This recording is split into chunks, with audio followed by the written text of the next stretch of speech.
நேயர்களுக்கு astro KS ஐயங்காரின் பணிவான நமஸ்காரங்கள். மாத பலன். குரோதி வருஷம் ஆடி மாதம் 17/7/2024 16/8/2024 வரலும் உண்டான காலத்தை ஆடி மாதம் குரோதி வருஷத்தை சொல்கிறோம். இந்த மாதத்தில் வரக்கூடிய கோச்சாரம் என்ன, இந்த மாதத்தில் வரக்கூடிய விசேஷ நாட்கள் என்ன அப்படின்றத பார்ப்போம். இந்த மாதத்தில் ஒரு ராசிக்காக என்னென்ன பலன் அப்படின்றதையும் கடைசியாக பார்க்கலாம். முதல்ல இந்த மாதத்தினுடைய கோச்சாரம் என்ன அப்படின்றத பார்ப்போம். ஆடி மாதம் அப்படின்னு சொல்லும்பொழுதே இந்த ஆடி மாதத்தில் திருமணங்கள் வைபவங்கள் எதுவும் நடக்கிறதில்லை.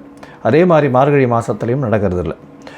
இந்த மாதத்தில் பார்த்தாலேனால் ஆடி மாதத்தில் கோச்சாரம் எப்படி இருக்குதுன்னு பார்க்கும்பொழுது காலபுருஷ தத்துவத்தின் பிரகாரம் பார்த்தாலேனா ரிஷபராசியில் செவ்வாயும் குருவும் இருக்க, கடகராசியில் சூரியன் புதன் சுக்கிரன் 3 கிரகங்கள், கன்னியில் கேது, கும்பத்தில் சனி, மீனத்தில் ராகு, இந்த மாதிரி அமைஞ்சிருக்கு. இந்த மாதத்தில் பார்த்தாலேனால் சுக்கிர பகவான் கடகத்திலிருந்து சிம்மத்துக்கு செல்கிறார். அதாவது எப்போ அப்படின்னு பார்த்தேன்னா ஆகஸ்ட் 1ஆம் தேதி அன்னைக்கு கடகத்திலிருந்து சிம்மத்துக்கு போகிறோம். இது இந்த மாதத்தினுடைய கோல்சாரம். இந்த மாதத்தில் வரக்கூடிய விசேஷ நாட்கள் அப்படின்னு பார்க்கும்பொழுது 21/7/2024 அன்னைக்கு பௌர்ணமி, குரு பூர்ணிமா அப்படின்னு சொல்லக்கூடியது. அதை தவிர ஹயக்ரீவர் உதித்த நாள் அப்படின்னு சொல்லக்கூடியது, கல்விக்கு எல்லாம் கடவுள் அப்படின்னு சொல்லக்கூடியது, சரஸ்வதிக்கே குருநாதர்னு சொல்லக்கூடியவரும், படிக்கக்கூடிய மாணவ மாணவியர்கள் எல்லாமே இந்த ஹயக்ரீவ சோஸ்திரத்தை சொல்கிறதும் ஹயக்ரீவர் கோவிலுக்கு போயிட்டு வர்றதன் மூலியமாக அவருடைய கல்வி ஞானம் நல்லபடியாக இருக்கும். 2/7/2024 அன்னைக்கு ஸ்ரீ ஜெயேந்திர சரஸ்வதிகள் சுவாமிகளுடைய ஜெயந்தி வருது. அதற்கு பிறகு 27ஆம் தேதி அன்னைக்கு வாஸ்து நாள் வருது. வாஸ்து நாள் அப்படின்னு பார்க்கும்பொழுது 6:52 8:22 வரலும் உண்டான 1.5 மணி நேரம் 90 நிமிஷங்கள். பொதுவாக வாஸ்து நாள், வாஸ்து கண் விழிக்கும் நாள் அப்படின்னு பார்த்தீங்கன்னா ஒரு வருஷத்துக்கு 8 நாள் தான் வரும். அதுவும் இந்த ஆடி மாதத்தில் வரும். நார்மலாக ஒரு ஆடி மாதத்தில் ஒரு நாள் வரும். இது வாஸ்து கண் விழிக்கும் பொழுது எந்தவித தோஷமும் இல்லாத காலமாக இருக்கும். இந்த காலகட்டத்தில் நீங்கள் ரெஜிஸ்ட்ரேஷன் பண்ணலாம், அதாவது மனைகோல் விடலாம், அதை தவிர அடித்தளம் பண்ணலாம், அதை தவிர கன்ஸ்ட்ரக்ஷன் ஆரம்பிக்கிறது, புதுசாக கன்ஸ்ட்ரக்ஷன் இது பண்ணுறது பண்ணலாம். இது 5 வகை இந்த 1.5 மணி நேரத்தை பிரிக்கிறோம். 18 நிமிஷமாக வாஸ்து புருஷன் கண் திறக்கிறதும் அவர் காலை கடன் முடிக்கிறதும் ஒரு இதுவும், அதற்கு பிறகு அவர் நீராட போகிறது, அதற்கு பிறகு பூஜை செய்கிறதும், அதற்கு பிறகு அவர் சாப்பிட்றதும், தாம்பூலம் தரிக்கிறதுன்னு 5 வகையாக பிரிக்கிறோம். இதில் சாப்பிட்ற நேரமும் தாம்பூலம் தரிக்கக்கூடிய நேரமான 36 நிமிஷம், கடைசி 36 நிமிஷம் மிகவும் ஏற்றம். அந்த காலகட்டத்தில் போடக்கூடிய வாஸ்து பூஜை, அதாவது எந்த ஒரு வீட்டுக்கு அடிக்கால் போடுறது, அதெல்லாம் மனை பூஜை போடுறது, இதெல்லாம் ஒரு நல்ல ஏற்றத்தை கொடுக்கும். கண்டிப்பாக அந்த ப்ராஜெக்ட் சக்ஸஸ்ஃபுல்லாக முடியும். இந்த மாதத்தில் பார்த்தாலேனால் ஆடி மாதம் 31 நாளுமே விசேஷம்தான். ஆடி பூரம் ஆண்டாள் உதித்த தினம், அதை தவிர ஆடி தபசு வருது, அதை தவிர ஆடி சுவாதி கருட பகவான் உதித்த தினமாக கொண்டாடப்படுகிறது. இந்த மாதத்தில் 29/7 அன்னைக்கு ஆடி கிருத்திகை, முருகனுக்கு ஏற்ற தினம். பால் குடம் எடுத்துன்னு போகிறது அதெல்லாம் பண்ணுவாங்க. ஆடி கிருத்திகையிலேருந்து 6 மாதம் தை மாதம் வரலும் விரதம் இருந்து எல்லா விதமான தோஷங்களும் மற்ற, அதை தவிர குழந்தை பாக்கியத்திற்கு விரதம் இருக்கிறதும், கடன் எதிரிகள் துன்பங்களிலிருந்து விலகிக்கிறதுக்கும் முருகனுக்கு விரதம் இருக்கக்கூடிய காலகட்டமாக இது அமையிறது. இந்த மாதத்தில் பார்த்தோம்னா 3/8/2024 அன்றைக்கி ஆடிப்பெருக்கு 18ஆம் தேதி ஆடிப்பெருக்குன்னு சொல்கிறோம். ஆடி 18 முடிஞ்சதற்கு பிறகு தான் உங்களுக்கு ஆடி மாதம் முடிஞ்சதாக கணக்கெடுத்து பொண்ணு பார்க்குறது, இந்த மாதிரியான விஷயங்கள்லாம் பார்த்து கல்யாணத்துக்கு ஜாதகம் மாற்றுறதெல்லாம் பண்ணுவாள். இந்த மாதம் 3/8/2024 ஆடிப்பெருக்கு வருது. அதற்கு பிறகு 4ஆம் தேதி அன்றைக்கி ஆடி அமாவாசை, தட்சிணாயன புண்ணிய காலத்தின் முதல் அமாவாசை, பெரிய அமாவாசைன்னு சொல்லக்கூடியது.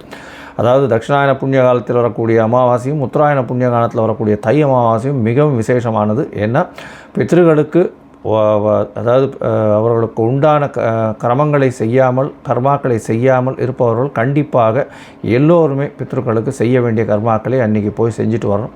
ஆடி அமாவாசை அருகில் இருக்கக்கூடிய வீரராக பெருமாள் கோவிலுக்கு போயிட்டு வர்றது ரொம்ப விசேஷம் திருவள்ளூரில். இந்த மாதம் 7ஆம் தேதி 7/8/2024 அன்றைக்கி பார்த்தாலேயானால் திரு ஆடிப்பூரம்னு சொல்லக்கூடியது ஆண்டாள் உதித்த நாள். ஆண்டாளை பற்றி சொல்லணும் அப்படின்னா நாச்சியார் திருமொழியும் திருப்பாவி இந்த 2 விசேஷமான இதுவை கொடுத்துருக்காங்க. 30 நாள் மார்கழி மாதத்தில் சொல்லக்கூடிய எல்லா பாசுரங்களும் அவளுடையதே. மார்கழி மாதமே ஆண்டாளுக்கு உண்டானது. ஆண்டாள் ஆடி மாதத்தில் பிறந்து ஆடிப்பூரம்னு சொல்லி பெரிய ஏற்றத்தை கொடுத்துருக்கா. 8/8/2024 அன்றைக்கி ஆடி தபசு, அதாவது ஊசி முனையில் நின்று தவம் செய்து ஹரியும் ஹரணையும் ஒன்றாக பார்க்க வேண்டும்னு இருந்த கோலம் அது. அதனால் வந்து ஆடி தபசு 12 நாள் பெரிய விசேஷமாக நடக்கும். இது சங்கரன் கோவிலில் பெரிய ஏற்றத்தோடு இருக்கக்கூடிய நாளாக இருக்கும். இந்த மாதத்தில் 16/8/2024 அதாவது கடைசி நாள் பார்த்தாலேயானால் வரலட்சுமி விரதம் இதுவும் பெரிய ஏற்றமான காலகட்டம். இந்த மாதத்தில் எல்லாமே ஏற்றமான காலகட்டமாக அமைய போகிறது. ஆடி மாதம் பொதுவாகவே வீட்டினுடைய ஃபங்க்ஷன்ஸ் எல்லாம் பண்ணாமல் கோவில்கள் பொது காரியங்கள்லாம் பண்ணுறது ரொம்பவும் பெரிய விசேஷம் அப்படின்னு சொல்கிறோம். இந்த மாதத்தில் மேஷம் முதல் மீனம் வரை உண்டான ராசிக்காரர்களுக்கு எப்படி இருக்குது அப்படின்றத பார்க்கலாம். அதற்கு முன்னாடி என்னுடைய மொபைல் நம்பர் ஸ்க்ராலிங்கில் போயின்னு இருக்குது. உங்களுக்கு அஸ்ட்ராலஜிக்கல் கன்சல்ட் தேவைப்பட்டுதுன்னா எனக்கு ஃபோன் பண்ணுங்க. இப்போ மேஷம் முதல் மீனம் வரை ஒரு ராசியாக இந்த மாதம் எப்படி இருக்குன்றதை பார்ப்போம். உங்களுக்கு சந்திராஷ்டம நாட்கள் என்ன அப்படின்றதையும் சொல்லுவோம், என்ன எளிய பரிகாரம்ன்றதையும் சொல்கிறேன். துலாம், சித்திரை, சுவாதி, விசாகம் இந்த 3 நட்சத்திரம் 9 பாதங்களை கொண்ட ராசி. ராசியின் அதிபதினு சொல்லக்கூடிய சுக்கிர பகவான் ராசிக்கு 10ஆம் இடத்துல இருக்கார். இந்த மாதம் பார்த்தாலேயானால் உங்களுக்கு 10ஆம் இடம் வலுப்பெற்று போயிருக்கு. அதாவது சூரியன், சுக்கிரன் மற்றும் புதன் 3 கிரகங்கள் இருக்கிறது பெரிய விசேஷம். 8ஆம் இடத்துல வந்து உங்களுக்கு குருவும் செவ்வாயும் சேர்ந்து அதாவது குரு மங்கள யோகம் ஏற்படுத்துகிறாங்க. மறைந்த இடத்தில் திடீர் பணம் வரக்கூடிய வாய்ப்புகள், அதுவும் வந்து சொத்து மூலியமாக திடீர்னு அதாவது எதிர்பாராத விதமாக திடீர் பணம் வரக்கூடிய வாய்ப்பு, சொத்து வரக்கூடிய வாய்ப்புகள் நிச்சயமாக உண்டு. உங்களுடைய ராசிக்கு பார்த்தீங்கன்னா 2ஆம் இடத்துல வந்து தன காரகனான குரு பகவானும் பார்க்குறார். தனஸ்தான அதிபதினு சொல்லக்கூடிய செவ்வாய் பகவானும் இந்த மாதத்தில் பார்க்குறார். இந்த மாதம் அதாவது ஆடி மாதம் குரோதி வருஷம் பார்த்தாலேயானால் 17/7/2024 16/8/2024 வரை உண்டான காலகட்டத்தை சொல்கிறோம். 2ஆம் இடம்னு சொல்லக்கூடிய தனம், குடும்பம், வாக்கு ஸ்தானத்தை வந்து குரு பகவானும் பார்க்குறார், செவ்வாய் பகவானும் பார்க்குறார். அதனால் பண வரவுக்கு பஞ்சம் இருக்காது. பெரிய ஏற்றம் கிடைக்கக்கூடிய காலகட்டமாக அமைய போகிறது. உங்களுடைய ராசிக்கு சப்தமாதிபதினு சொல்லக்கூடிய செவ்வாய் பகவான் 8ஆம் இடத்துல போகிறதுனால பார்ட்னர்ஷிப் பிஸ்னஸில் பண்ணக்கூடியவர்களுக்கு சிறு பிரச்சனைகள் வரக்கூடிய வாய்ப்புகள் உண்டு. எதிர்பாலினத்தவர் மூலியமாக பிரச்சனைகள் இருக்கக்கூடிய காலகட்டமாக இருக்கும். அதை தவிர நண்பர்கள் மூலியமாக சிறு பிரச்சனைகள் வரக்கூடிய வாய்ப்புகள் நிச்சயமாக இருக்கும். உங்களுடைய ராசிக்கு 5ஆம் இடத்துல சனி பகவான் வக்ரகதியில் இருக்கார். ஆட்சி பெற்ற சனி பகவான் காற்று ராசியில் மூலத்திரிகோண வீட்டில் இருக்கிறது பெரிய விசேஷம். இதன் மூலியமாக திருமணமாய் ரொம்ப நாள் குழந்தை பிராப்தி இல்லாதவர்களுக்கு குழந்தை பிராப்தி ஏற்படக்கூடிய வாய்ப்புகள் நிச்சயமாக உண்டு. உங்களுடைய ராசிக்கு பார்த்தாலேயானால் புதிய பதவி, புகழ், அந்தஸ்து, கௌரவம் நிச்சயமாக வரும். அதாவது சனி பகவான் 5ஆம் இடத்துல இருந்தாலும் சனி பகவான் 5ஆம் அதிபதி அப்படின்றவர் இந்த துலா ராசிக்காரர்களுக்கு பெரிய ஏற்றத்தை கொடுக்கக்கூடியவர்கள். பொதுவாகவே இந்த பால் வியாபாரம் பண்ணுறவங்க, பால் சம்பந்தப்பட்ட வியாபாரம் பண்ணுறவங்க, அதை தவிர வந்து பால் பதனிடக்கூடிய வியாபாரம் செய்பவர்கள், திரைத்துறையில் இருக்கிறவங்க, விவசாயம், தண்ணீர் சம்பந்தமான வியாபாரம் பண்ணுறவங்க, அதை தவிர நூல் சம்பந்தமான வியாபாரம், கார்மெண்ட் இண்டஸ்ட்ரி வச்சுருக்கிறவங்க, இவங்களுக்கெல்லாம் பெரிய ஏற்றத்தை கொடுக்கக்கூடிய காலகட்டம்.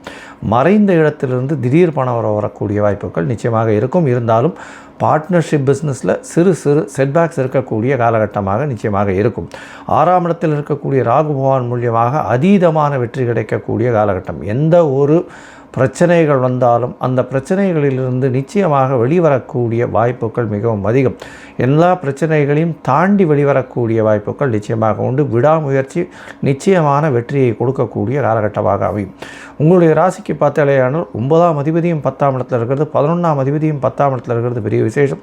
9, 10 அதிபதிகள் 10ஆம் இடத்தில் சேர்றதுனால தர்ம கர்ம அதிபதி யோகம்னு சொல்லக்கூடியது பொது வாழ்க்கையில் இருக்கிறவாளுக்கு பெரிய ஏற்றத்தை கொடுக்கக்கூடிய காலகட்டம். உங்களால் முடிஞ்ச அதாவது தானம் செய்யக்கூடிய காலகட்டமாக இந்த மாதம் அமையும். அதாவது இந்த கோவில்கள், அன்ன சத்திரங்கள், அதை தவிர பொது இடங்களுக்கு வந்து உங்களால் முடிஞ்சதை வந்து தானமாக கொடுக்கக்கூடிய மனநிலை உங்களுக்கு வரும். இந்த மாதத்தில் பார்த்தாலேனா உங்களுடைய ராசிக்கு 11ஆம் இடத்துக்கு சுக்கிர பகவான் போகிறார். ராசிநாதனே 11ஆம் இடத்துல போகிறதுனால எந்த ஒரு விஷயத்தையும் வெற்றியை கொண்டு வந்து முடிப்பீர்கள். எந்த ஒரு கஷ்டத்தையும் வெற்றியாக மாற்றக்கூடிய திறமை உங்களுக்கு உண்டு. உங்களுடைய ராசிக்கு ராசிநாதனே வந்து 11ஆம் இடத்துல போகிறார். அதனால் வந்து எல்லா விதமான வெற்றிகளும் உங்களுக்கு நிச்சயமாக வரும். திருமணத்திற்கு பார்த்து கொண்டிருப்பவர்களுக்கு, 2வது திருமணம் பார்த்து கொண்டிருப்பவர்களுக்கு நல்ல ஒரு ஏற்றம். கண்டிப்பாக 2வது திருமணம் ஆகக்கூடிய வாய்ப்பு ஆகஸ்ட் 1ஆம் தேதி சுக்கிர பகவான் 11ஆம் இடத்திற்கு வந்ததுக்கப்புறம் நடக்கக்கூடிய வாய்ப்பு நிச்சயமாக உண்டு. உங்களுடைய ராசிக்கு 8ஆம் இடத்தில் குரு பகவான் மறைகிறார். 8ஆம் இடத்துல குரு மறைகிறாரு அப்படின்னா 3-6க்கு உண்டானவர்.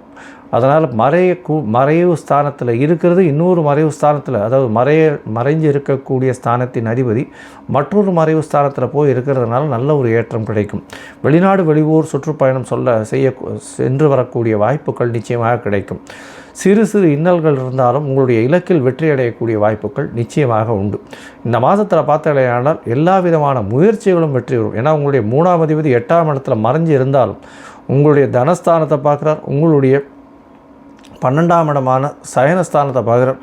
கேது பகவான் இருக்கிறதுனால உங்களுடைய சொந்த ஊர் கோவிலுக்கு போயிட்டு உங்கள் சொந்த ஊரில் இருக்கக்கூடிய அம்மனுக்கு, அதாவது எல்லை காக்கக்கூடிய அம்மன் ஒருத்தர் இருப்பாங்க, அந்த அம்மனுக்கு கண்டிப்பாக உங்களால் முடிந்த அளவுக்கு அதாவது பொருளுதவி செஞ்சுட்டு வர்றதன் மூலியமாக உங்களுக்கு இந்த மாதம் பெரிய ஏற்றத்தை கொடுக்கக்கூடிய காலகட்டமாக இருக்கும். இந்த மாதத்தில் சில நாட்கள் நீங்கள் தவிர்க்க வேண்டிய காலகட்டம், அது சந்திராஷ்டம காலகட்டம்னு சொல்கிறோம். இந்த சந்திராஷ்டம காலகட்டத்தில் புதிய முயற்சி வேண்டாம், வெளியூர் வெளிமாநில பிரயாணம் வேண்டாம்னு சொல்கிறோம். உங்களை நீங்கள் பண்ண வேண்டிய கட்டாயம் ஏற்பட்டதே ஆனால் நீங்கள் சந்திர பகவானுக்கு உண்டான எளிய பரிகாரம்னு சொல்லக்கூடிய பால் ஒரு 1/2 டம்ளரோ 1 டம்ளரோ ஒன்று பக்கத்தில் இருக்கக்கூடிய சிவன் கோவிலில் அபிஷேகத்தை கொடுத்துட்டு வாங்க. நல்ல ஒரு மாற்றம் நிச்சயமாக கிடைக்கும். இந்த மாதம் நீங்கள் உங்கள் சொந்த ஊர் கோவிலுக்கு, அதாவது உங்களுடைய மூதாதையர்கள் வழிபட்ட குலதெய்வ கோவிலுக்கு போங்க. அங்கே எல்லை காத்த அம்மன் இருக்கும். அந்த எல்லை காத்த அம்மனுக்கு உண்டான வழிமுறைகளில் ஈடுபட்டுட்டு வர்றது உங்களுக்கு ஒரு பெரிய மாற்றத்தை இந்த ஆடி மாதத்தில் கொடுக்கும்.